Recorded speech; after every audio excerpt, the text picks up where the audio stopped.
کیونکہ وہ گناہ بغیر کبیرہ، توبہ کے نہیں ہوں گے. بالکل جو چھوٹے گناہ ہیں ان کے لیے تو ہمیں کہا گیا کہ جو بھی آپ نیکی کرتے ہیں تو وہ چھوٹے گناہ اس کے ساتھ ساتھ خود بخود معاف ہو وہ جاتے ہیں. معاف ہو جاتے ہیں، دھل جاتے ہیں. لیکن بڑے گناہ کے لیے تو آپ کو مکمل طور پر توجہ کے ساتھ توبہ کر کے اللہ سے معافی مانگنی ہوگی.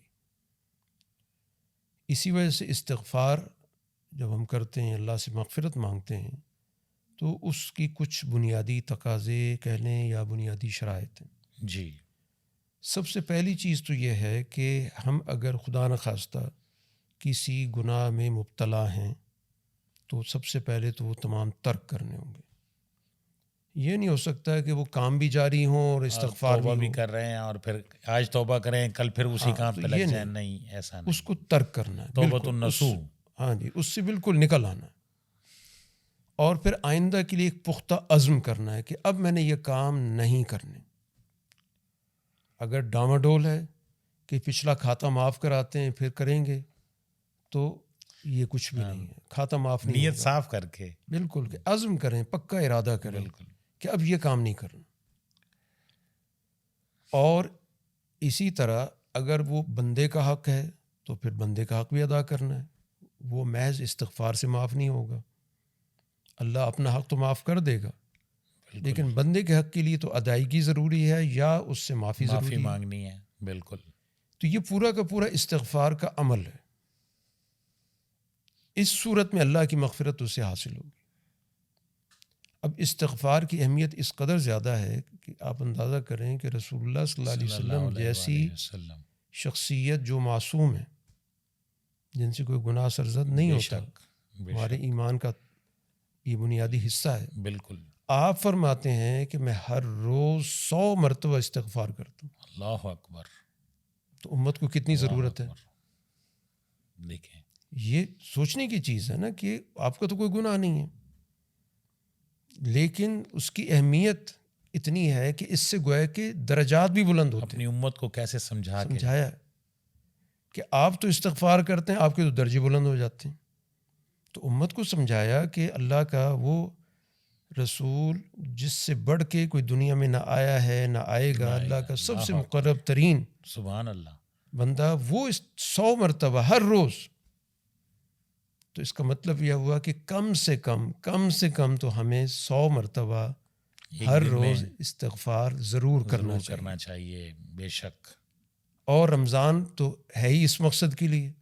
تو اب اس عشرے کے اندر ہم زیادہ سے زیادہ اللہ کے سامنے استغفر اللہ ربی من کل ذنب واتوب الیہ، پورے یقین کے ساتھ کہ میں اپنے رب سے معافی مانگتا ہوں ہر گناہ سے جو بھی میں نے کیا، جی چاہے وہ میرے علم میں ہے، میرے علم میں نہیں ہے، میں نے جان بوجھ کے کیا، غلطی سے کیا، بھول کے کیا، تمام چیزوں کو ذہن میں لا کر کہ میں ان تمام گناہوں سے اللہ سے مغفرت مانگتا ہوں. اور آئندہ کے لیے میرا عزم ہے کہ میں نے یہ کام یا یہ گناہ میں نے نہیں کرنا.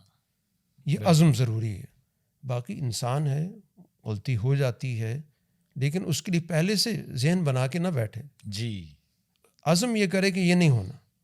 ہاں جب خدا نخواستہ کوئی ہو جائے دوبارہ استغفار، وہ تو حدیث میں آتا ہے کہ تم اللہ سے جتنی مرتبہ بھی استغفار کرو گے، اللہ کبھی یہ نہیں کہے گا کہ پہلے معاف کیا اب دوبارہ آ گئے ہو. اللہ اکبر. دیکھیں اللہ کتنا مہربان. اللہ تعالیٰ کی یہ مہربانی ہے کہ اس کی طرف سے کبھی یہ نہیں کہا جائے گا کہ پہلے بھی 100 دفعہ معاف کیے اب دوبارہ میں کیوں معاف کروں.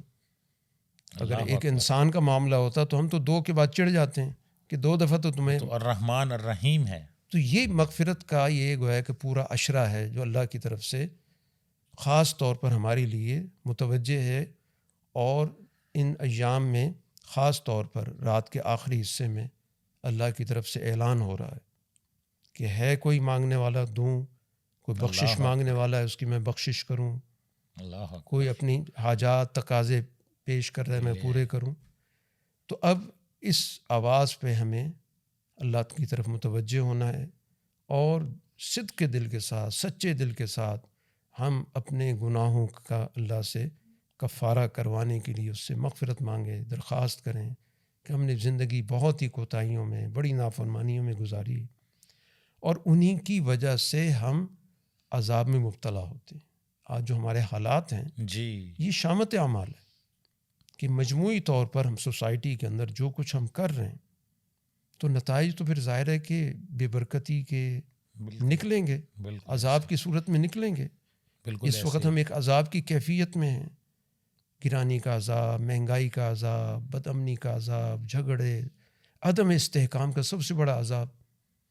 تو اس لیے ہمیں اجتماعی طور پر بھی جو بھی ہمارے گناہ ہیں، جن کے جتنے بڑے گناہ ہیں ان پہ اتنی بڑی توبہ واجب ہے۔ بالکل عام آدمی ہے وہ اپنے حساب سے توبہ کرے انفرادی سطح پہ، بالکل جو صاحب اختیار ہیں تو ان کی توبہ تو اس سے بڑی ہوگی، اور وہ کیا ہوگی کہ وہ سوسائٹی کے جو انہوں نے حقوق دبا رکھے ہیں وہ دیں، بالکل لوگوں کی محرومیاں دور کریں، تو پھر ہی جا کر ان کی بھی عبادت قبول ہوگی۔